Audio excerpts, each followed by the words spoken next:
Halo, Assalamualaikum. Saya Dr. Nina. Kembali lagi di segmen Dengar Kata Dokter. Pada segmen kali ini, saya akan membahas kasus yang sering kita jumpai sehari-hari, yaitu masalah flek hitam atau melasma. Nah, melasma itu sendiri adalah suatu kelainan kulit yang ditandai dengan adanya bercak hitam pada wajah yang biasanya kita temui di area wajah, di area pipi, area dahi, bisa di hidung, ataupun di area kumis.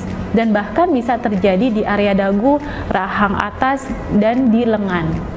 Melasma bisa terjadi karena sel penghasil dari pigmen yang biasa kita sebut melanosit itu memproduksi banyak pigmen melanin sehingga akan memberikan warna hitam pada kulit.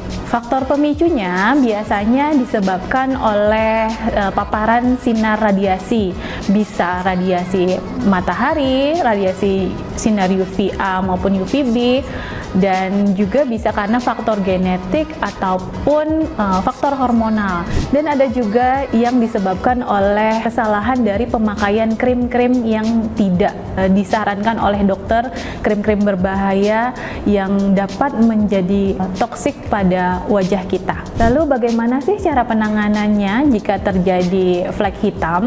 Nah, kalau berbicara faktor penanganan itu ada dua hal yang kita harus perhatikan. Yang pertama adalah pencegahannya, yaitu dengan menggunakan skincare tentunya. Skincare yang digunakan harus setiap hari dan secara teratur. Misalkan dengan penggunaan sunscreen.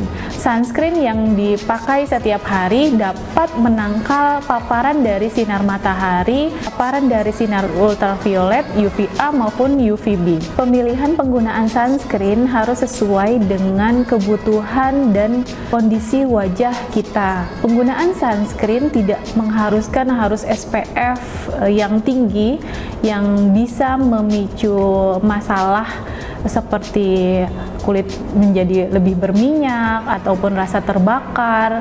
Itu semua tidak disarankan, namun harus sesuai dengan kondisi wajah kita. Dan penting untuk melakukan pengulangan sunscreen setiap 2-3 jam sekali.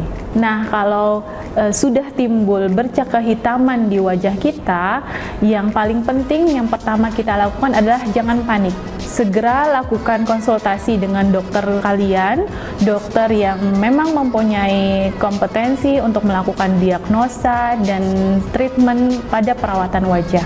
Dan biasanya dokter akan menyarankan untuk melakukan beberapa tindakan. Yang biasa dilakukan biasanya adalah chemical peeling, ataupun laser, ataupun skin booster. Laser yang disarankan adalah laser yang jenis NDX. Di M-Glow Aesthetic Center sendiri, kita mempunyai laser nanobiaksis laser ataupun picobiaksis laser. Arahan untuk melakukan tindakan laser ini biasanya wajah pasien sudah dalam keadaan skin barrier yang cukup baik dan mempertimbangkan sesuai dengan jenis melasmanya. Dan treatment yang sedang hits sekarang, yang booming karena hasilnya yang sangat bagus, itu adalah skin booster.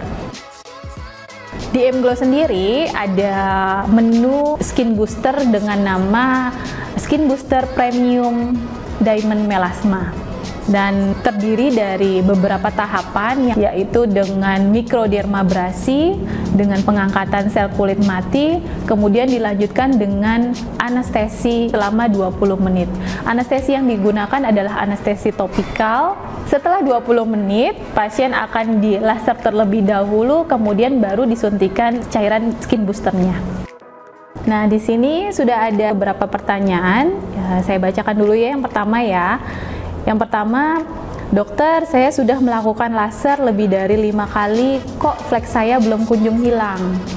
Nah, untuk mencari penyebabnya, kita harus mengetahui dulu nih, apakah skincare-nya sudah tepat kandungannya, formulanya, atau penggunaan skincare-nya sudah setiap hari, sudah rutin, atau jangan-jangan masih banyak yang terlupakan, terutama penggunaan sunscreen setiap harinya dan harus diulang setiap 2-3 jam sekali. Dan yang terpenting adalah mengetahui penyebab dan jenis dari melasmanya itu sendiri. Jika penyebabnya adalah faktor sinar matahari, murni dari paparan sinar matahari, dan jenis melasma yang tergolong masih di epidermis, maka lebih mudah untuk hilang. Namun jika ada faktor-faktor yang lain seperti faktor usia, hormonal maupun genetik, itu akan lebih sulit untuk dipecah. Dan apalagi sekarang banyak yang salah penggunaan skincare yang berbahaya seperti penggunaan merkuri, ada riwayat penggunaan merkuri, hidroquinon, itu pasti akan lebih mempersulit untuk pecahnya melasma. Oke, pertanyaan yang kedua. Dokter, usia saya baru 22 tahun, tapi kok saya sudah memiliki bintik hitam di area bawah mata dan pipi. Nah, kalau ini beberapa penelitian memang ada yang menyebutkan faktor yang dapat memicu seseorang untuk timbulnya flek. Yang pertama adalah faktor keturunan, faktor stres, ataupun orang yang sering terpapar sinar matahari, ada penyakit tiroid, dan orang yang sering mengkonsumsi obat-obat hormonal. Mesti dicek terlebih dahulu apakah memang sudah ada faktor-faktor tersebut di atas yang saya sebutkan tadi, sehingga bisa memicu dari timbulnya melasma lebih dini di usia yang masih muda. Nah, ini pertanyaan yang terakhir. Dokter, saya sudah melakukan skin booster premium melasma. Berapa kali pengulangannya sampai benar-benar hilang fleknya? Pengulangan tindakan skin booster premium melasma bisa dilakukan 1-3 bulan sekali, namun tergantung dari jenis melasmanya itu sendiri ya. Nah, udah kita bahas semua panjang lebar tentang melasma dan skin booster. Jangan lupa untuk masalah wajah segera konsultasikan ke M Glow Aesthetic Center di Bekasi dan di Bandung.